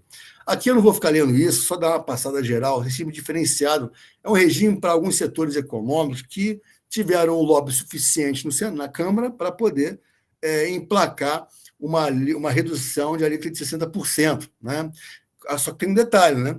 Os setores não agraciados, segundo a PEC, têm que ter a sua alíquota elevada de modo a absorver essa desoneração aqui desse setor. Então, pensa numa CNC, uma Confederação Nacional de Comércio, que vai lá fazer lobby lá no Congresso, na Câmara, e aí vai fazer um lobby para baixar a alíquota de um setor específico seu. Né? Aí vai estar aumentando a alíquota de outro setor que está sob o seu guarda-chuva também. Então, uma coisa interessante isso. Né? Regime especial. Aqui tem alguns regimes que se permite tributar sobre faturamento. Por exemplo, serviço financeiro. Né? Então, você vê que a não cumulatividade, aquela tese da não cumulatividade em tudo, ela não é bem assim. Né? Tem diversas exceções, né, que foram colocadas aí no texto. Né? Aqui uma transição purgatória, e essa adjetivação, quem deu ela foi o próprio Harapi, num evento lá na FIEG, em Goiás, na qual estava presente. Ele disse que quer chegar no paraíso, tem que passar pelo purgatório. Né? E aí começa a transição purgatória aqui, com essas transições, e aqui o ápice é essa redação aqui, de 2029 a 32, em que vai conviver o ICMS, ISS e o IBS. Né? Para 2033 ter só o IBS. E a receita de origem para o destino vai acabar lá para 2078, né? No final estaremos todos mortos, né? Então, essa aqui é a reforma tributária em 2078, você vai falar, ufa, acabou a reforma tributária, né? Em relação à questão da transferência da receita entre entes. Alguns autores aí falando dessa proposta de sendo uma das piores da história, né? Enfim, quer mexer tudo e acaba, ao querer mexer muita coisa. O Evara Maciel, por exemplo, cita que está se triplicando o número de palavras no texto constitucional comparando com a reforma de 65, né? Mais que triplicando. Num país que graça ao contencioso, né? Ora, isso não deve reduzir tanto o contencioso assim. Pode melhorar alguns pontos, mas pode piorar em muitos também. Bom, aí, quando eu falo de reforma, é importante entender a premissa, né? A PEC 45, ela vendeu algumas premissas, entre elas, de que ela traria crescimento econômico, de que serviços pagam menos tributo que indústria, de desigualdade entre municípios. E tem alguns problemas estruturantes aí, né? A questão da transição está no Senado. Aliás, Sérgio, eu estou aqui com essa roupa aqui, essa fantasia, porque eu estava no Senado agora há pouco, estou aqui em Brasília, estava no Senado, saí correndo para vir para a aula aqui, por isso que não deu nem tempo de botar uma camiseta aí esportiva que nem você fez. E aí a possibilidade de aumento de contencioso, por conta desse, quanto mais texto você coloca, mais discussão vai haver num país cuja cultura litigiosa é bem forte. Só para você ter uma ideia, é um país que mais tem faculdade de direito no mundo, somando todos os demais, o Brasil tem mais que todos os demais juntos, né? Em que 2,5% da população econômica ativa é advogado com AB, então é natural que haja aí a tendência ao contencioso, né? E vamos discutir a vírgula durante décadas, né? E essa maior letra do mundo, na nossa conta, já chega a mais de 30%, podendo gerar prejudicação e desemprego. Posso explicar mais por quê. Né? Em relação às premissas, alguns estudos foram contratados pelo SUAPI quando ainda estava no CECIF, né? Estudos que prometem crescimento econômico. Esses dois aqui citados estão lá no site do CECIF. Né? Ora, estudos esses que foram contestados aí a sua metodologia e a sua entrega. Aqui, o Pedro Valls, por exemplo, é um PhD pela aluno do curso econômico, vai dizer que o primeiro estudo é preliminar, frágil e insuficiente, de modo a não permitir concluir sobre os impactos positivos da PEC 45, como se apregoa e vem sendo amplamente divulgado. Né?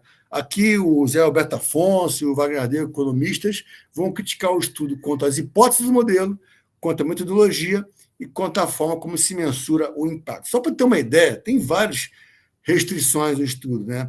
Ignora diversas variáveis, mas só para ter uma ideia, o estudo sequer considerou que ele se fez sobre o texto original da PEC 45. Aliás, mais um ponto, deveriam ser refeitos esses estudos à luz do texto final da PEC 45, pelo menos aprovado na Câmara.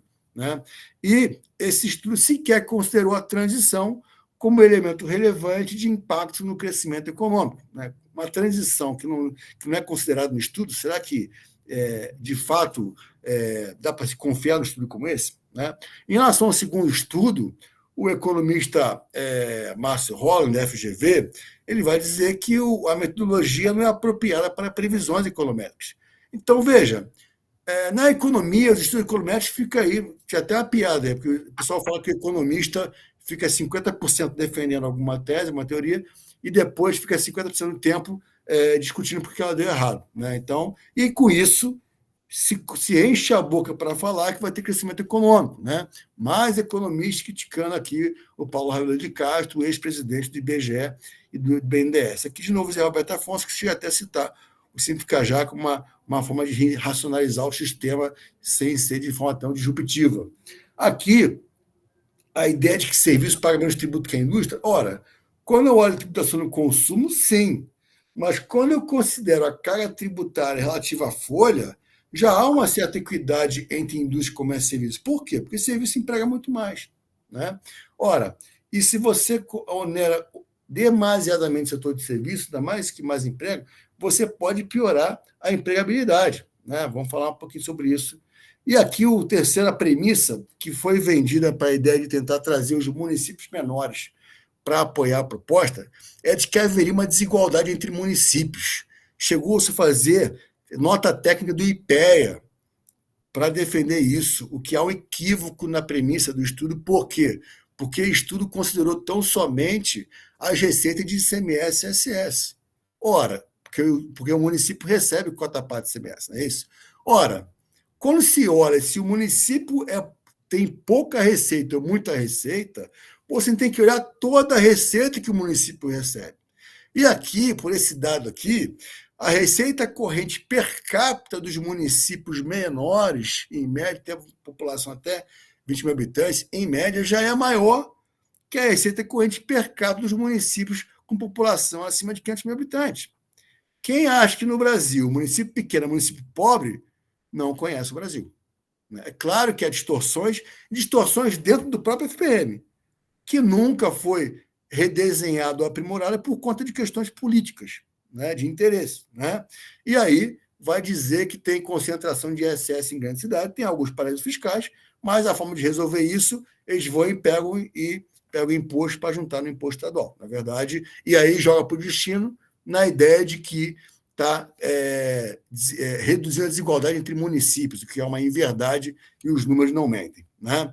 E aí vão dizer que a grande maioria dos municípios apoia a proposta. Ora, grande maioria de municípios não quer dizer grande maioria da população brasileira. Né?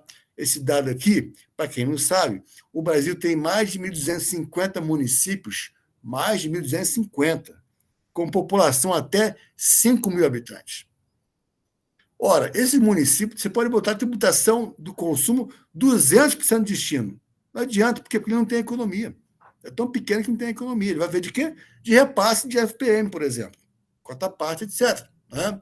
E aí, quando você pega os municípios maiores, os de população superior a 80 mil habitantes, que só são tão somente 412 municípios, esses municípios correspondem a mais de 60% da população brasileira.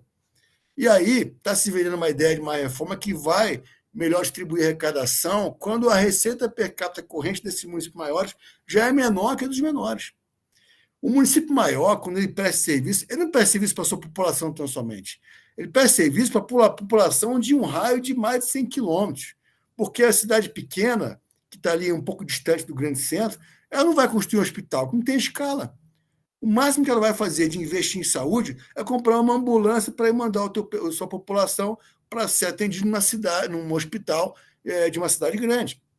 Então, perceba, não se leva isso em consideração e, como o Brasil não teve reforma agrária, gerou essa concentração de população na grande cidade, a ocupação foi desordenada e tem grande bolsões de pobreza em qualquer capital brasileira. Né? E isso aí tende a agravar com essa proposta de reforma.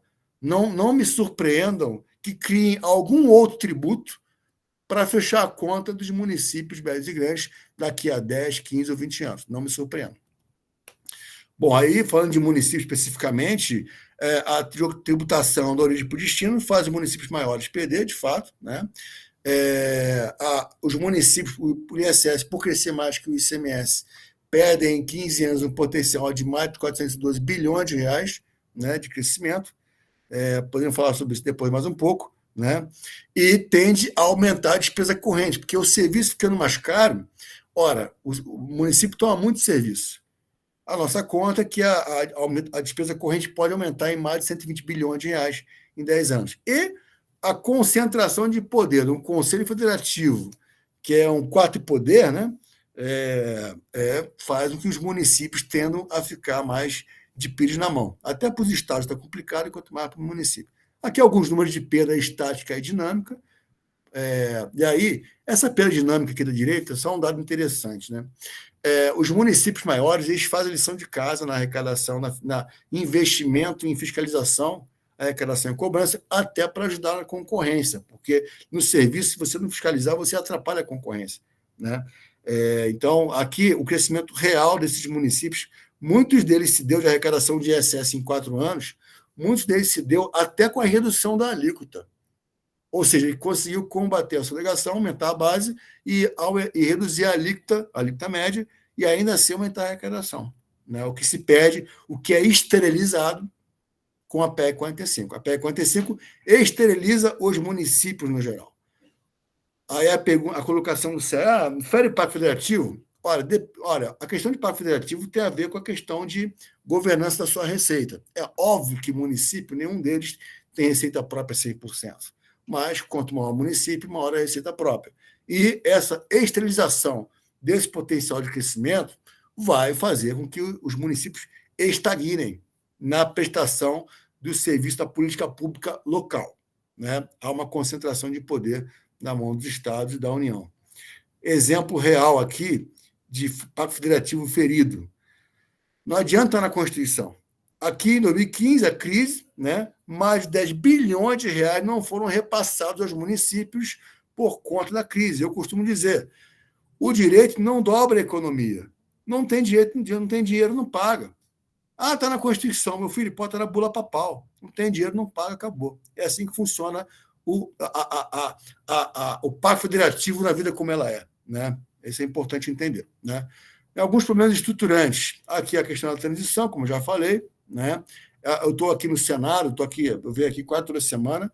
A gente pretende que no Senado consigamos contribuir com o aprimoramento da proposta, no sentido de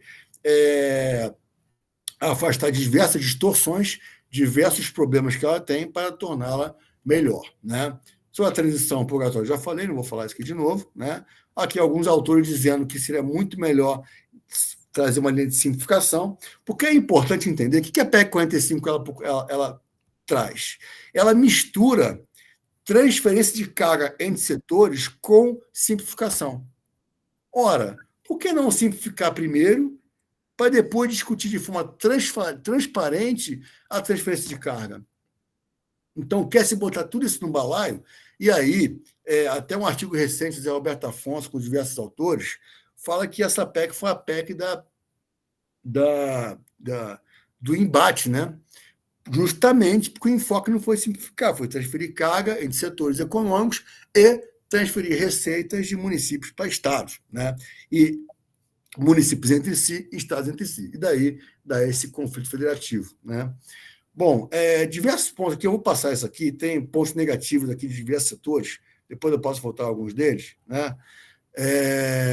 A alíquota aí já estão falando, o governo federal fala em 27%, né? Achamos que vai ser mais, mas vamos ver qual é o método que estão usando, né? Os setores não agraciados têm que ter uma alíquota elevada vis-à-vis a desoneração de alguns setores. A tendência de concentração de poder e a tendência de concentração de renda nessa PEC ela é bem destacada. Por quê? Aliás, aconteceu na Índia. Na Índia, houve uma concentração muito grande, porque a Índia tem uma economia muito informal. E, por conta do IBS, as empresas que estavam fora do IBS, como diz o Eurico, né, que estavam fora do clube do IVA, elas perderam o mercado. Porque pensa numa indústria. Uma indústria, ela vai querer tomar serviço de uma empresa que está no IBS ou de uma empresa que está fora do IBS? É óbvio que vai ser de uma empresa do IBS. Por quê? Porque vai dar crédito para ela. E quanto maior a alíquota, maior esse estímulo. Se o IVA for de 30%, eu tenho uma indústria, tomo serviço, eu quero um crédito de 30%. E aí, quando os autores da PEC 45 dizem que ela não atinge o Simples, é mentira. Porque o Simples vai perder mercado.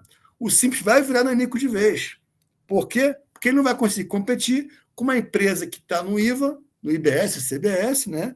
E por conta disso ela vai abocanhar parte do mercado da empresa do Simples. Simples já é meio nanico, né? E vai ficar mais nanico ainda, né?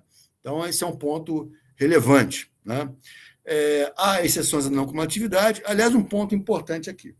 Os estudos econométricos que prometem crescimento econômico, se você pegar o vídeo da professora Débora Freire, lá na UFMG, que é uma das autoras de um estudo e que está no governo agora, o estudo se baseia em 2 pilares para dizer que vai ter crescimento econômico. O primeiro deles é a não cumulatividade.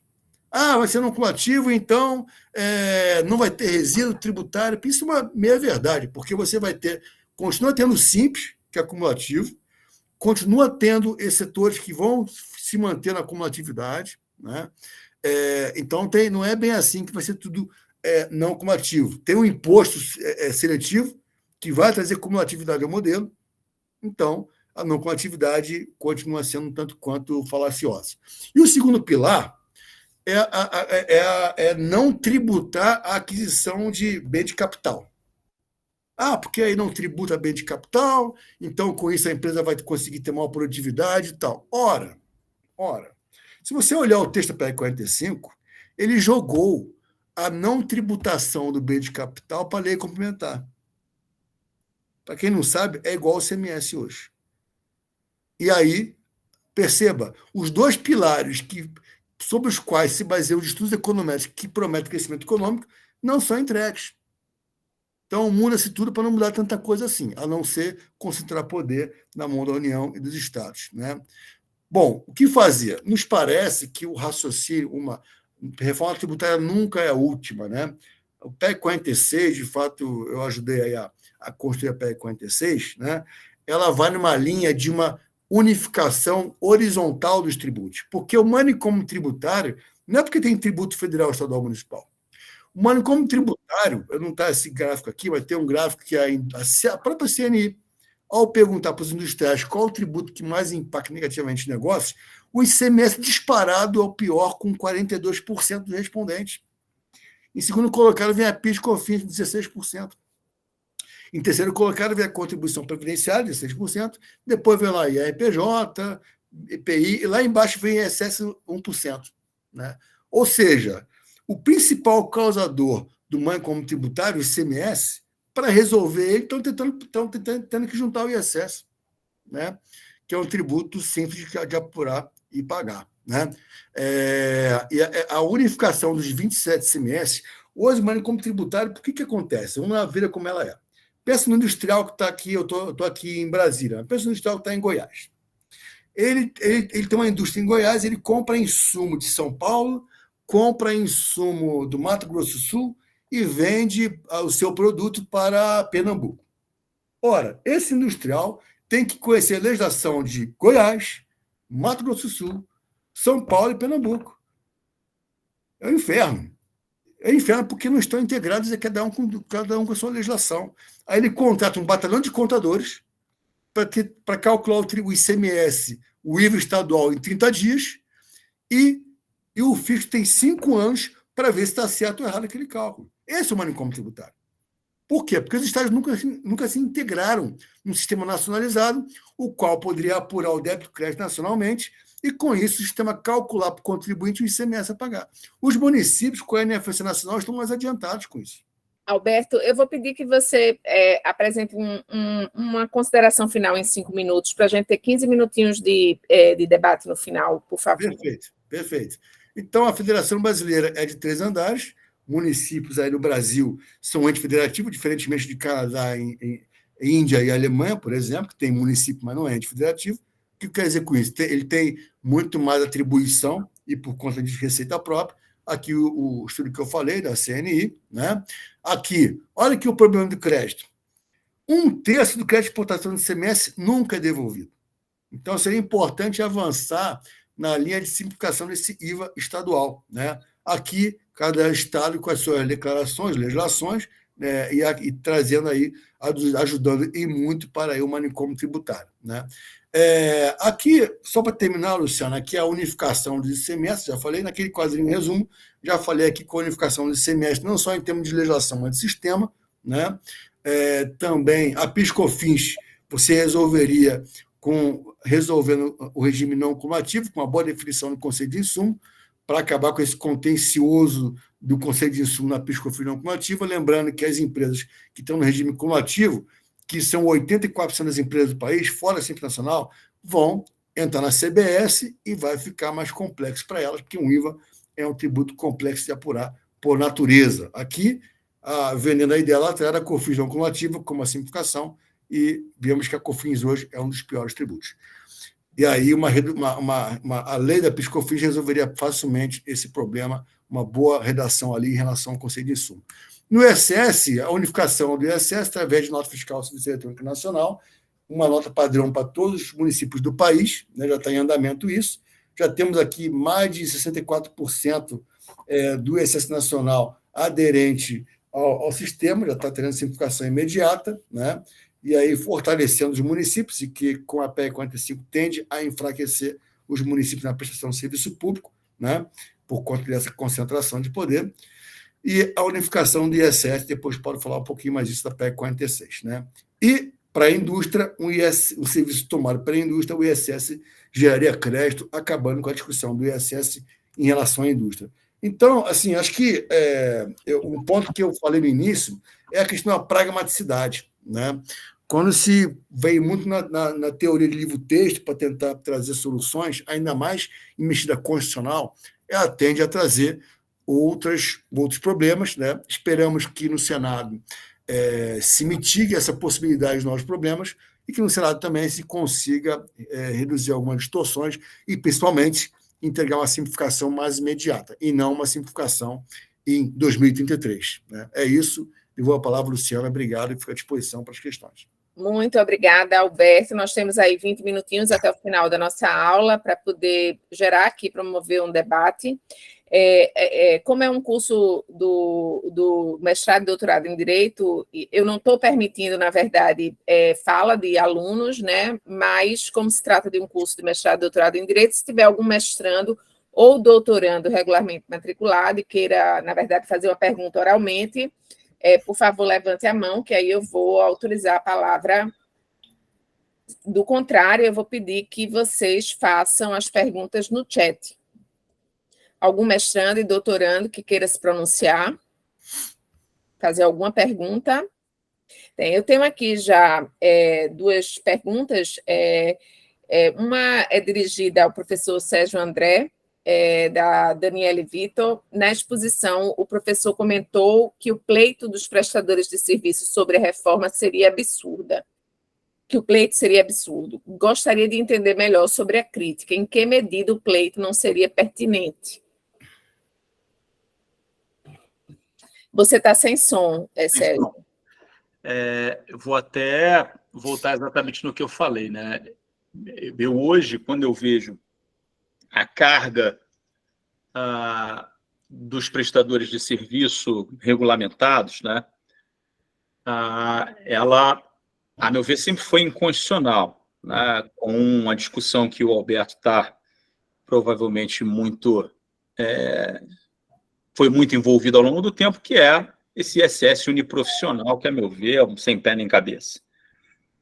Então, o que eu disse foi que não vejo muito sentido em profissionais, né, prestadores de serviços de profissões regulamentadas terem um tratamento diferente dos demais prestadores de serviço. Nunca vi.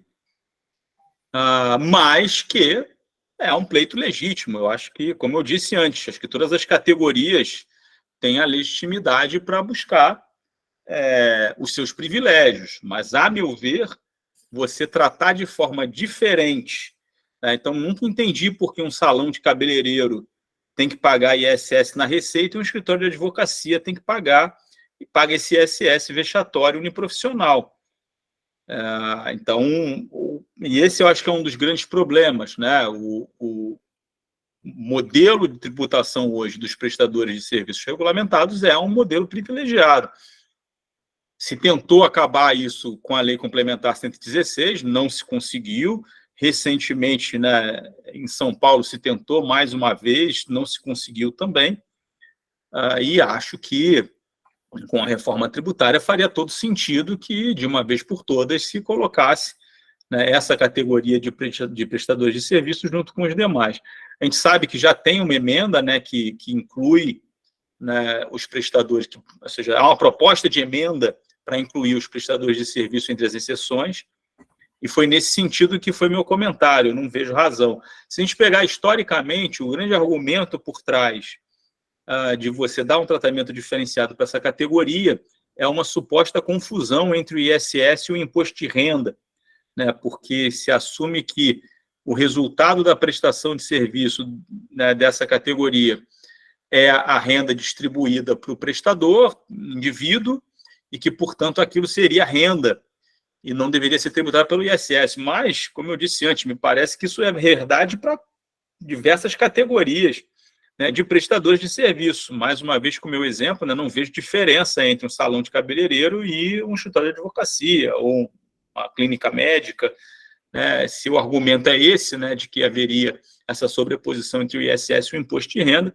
isso é válido para qualquer um que presta serviços personalíssimos, né, não necessariamente profissões regulamentadas. Então, foi isso que eu quis dizer, né? Me surpreende um pouco que até hoje, né, o Supremo tenha sido complacente, né, com essa discriminação, a meu ver, injustificada na Constituição, mas é o que vem acontecendo e agora, com a reforma, talvez acabe, ou talvez não, como eu disse, isso volta ao meu comentário anterior, vai depender do perfil do Senado, né, se vai ser incluir novos privilégios ou se vai ser excluir os privilégios que conseguirem entrar na Câmara, né?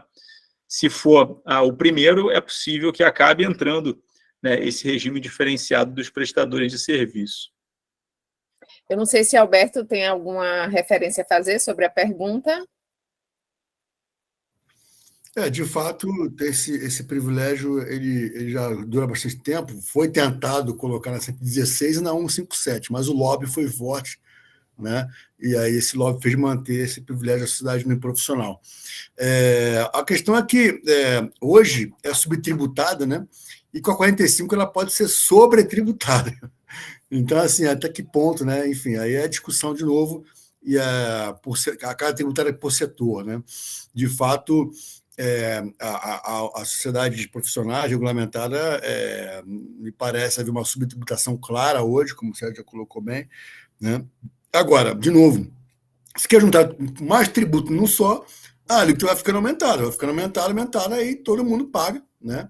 Você vai tratando igualmente um monte de gente, um monte de situação, e aí fica essa briga fratricida aí para tentar um benefício. Mas eu concordo com o Sérgio em linhas gerais.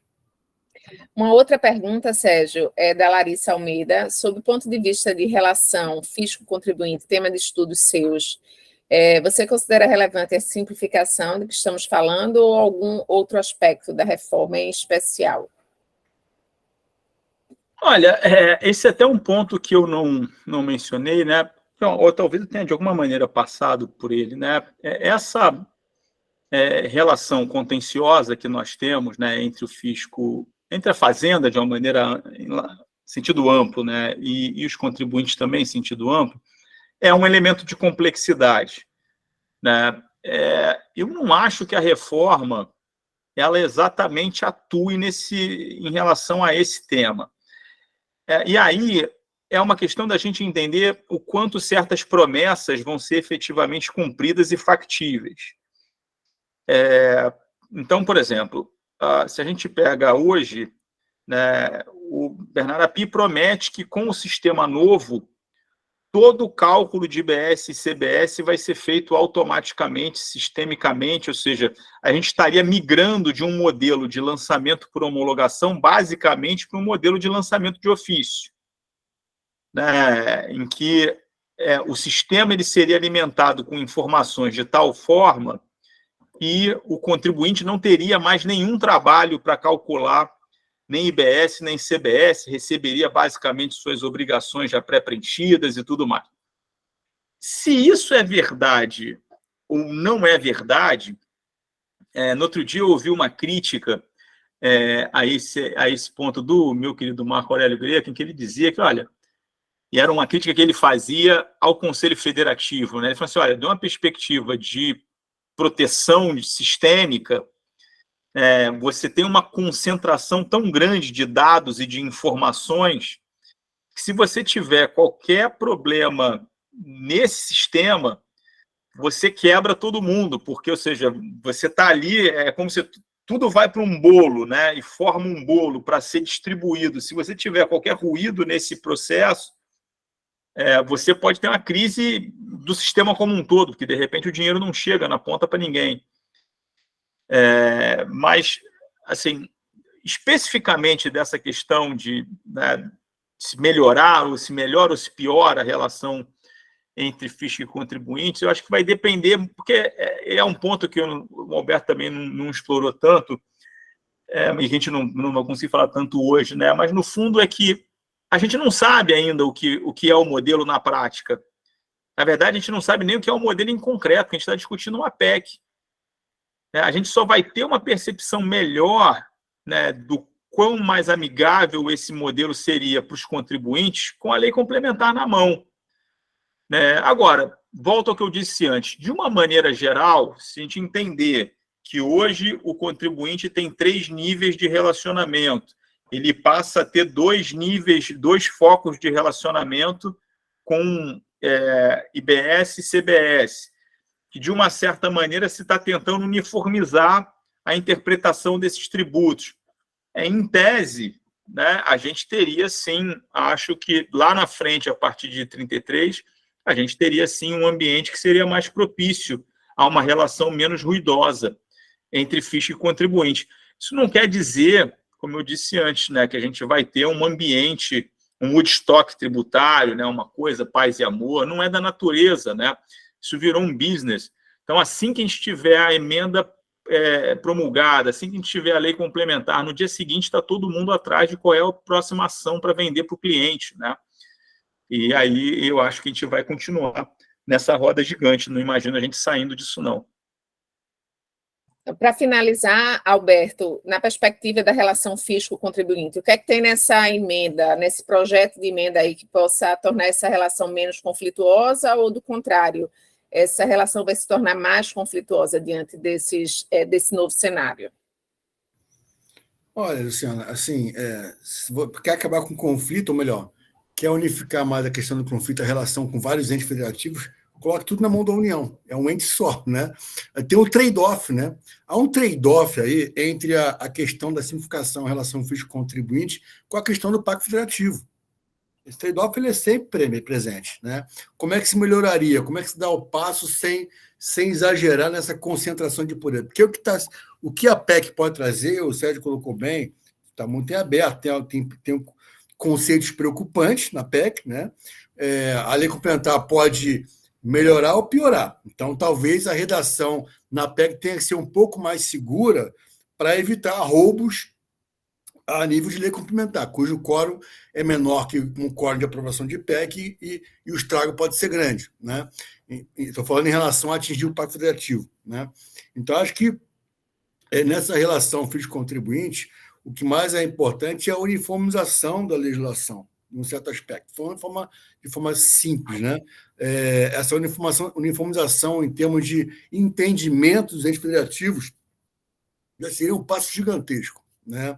Agora, daí a concentrar, por exemplo, como está na PEC, a possibilidade, a concentrar o processo administrativo fiscal no Conselho Federativo, aí é um salto muito grande, né? Vão criar um super fisco lá dentro, quer dizer, vão ter os 54 iluminados lá, com um exército de auditores e procuradores nesse conselho, né? Me parece que aí o conselho vira um ente federativo próprio peculiar, e isso acaba atingindo o Pacto Federativo, no tocante às atribuições dos entes. Você consegue uniformizar a atuação dos estados como um todo, ou a atuação dos municípios como um todo, sem ter que uniformizar esse poder na mão de um conselho, né? Me parece que é o exagero desse conselho, que, aliás, está todo mundo falando do exagero do poder dado a esse conselho que esse texto atual traz. Então, acho que trade-off está presente, mas essa relação ela não necessariamente vai melhorar para o contribuinte. Ela pode melhorar em relação à discussão estados e municípios, mas ainda tem uma questão de conflito horizontal. O sistema ele pode simplificar, mas o sistema tem pessoas por trás e tem interpretações por trás. A discussão de um tributo de uma alíquota de 30% em relação a onde foi o consumo final pode haver. É a discussão do conflito horizontal. O conflito vertical pode reduzir? Pode, mas o horizontal pode estar bem premente, né? E sem contar outras discussões aí de crédito, não cumulatividade, limitação de crédito, né? E a gente sabe que IVA é imposto complexo de natureza. Então, novos tipos de conflitos podem vir, né? Ainda que concentrando o poder na mão do Conselho. Muito obrigada, Alberto. Muito obrigada, Sérgio. Em nome da Universidade Federal de Pernambuco, eu agradeço a participação, a colaboração de vocês. Em meu nome pessoal, eu estou muito grata por vocês estarem me ajudando aí a descascar um pouco desse grande abacaxi aí que a gente vai ter pelos próximos anos, né, para poder interpretar e aplicar, no caso. Então, muito obrigada. Agradeço a participação de todos e, diante da ausência de novas perguntas, eu encerro aqui o nosso encontro de hoje. Retornamos na próxima semana com o mesmo tema, numa perspectiva de justiça fiscal. Obrigada, gente. Boa noite. Obrigado a vocês, hein? Obrigado pelo convite. Boa noite para todo mundo. Obrigado pelo convite. Boa noite. Até a próxima. Até logo.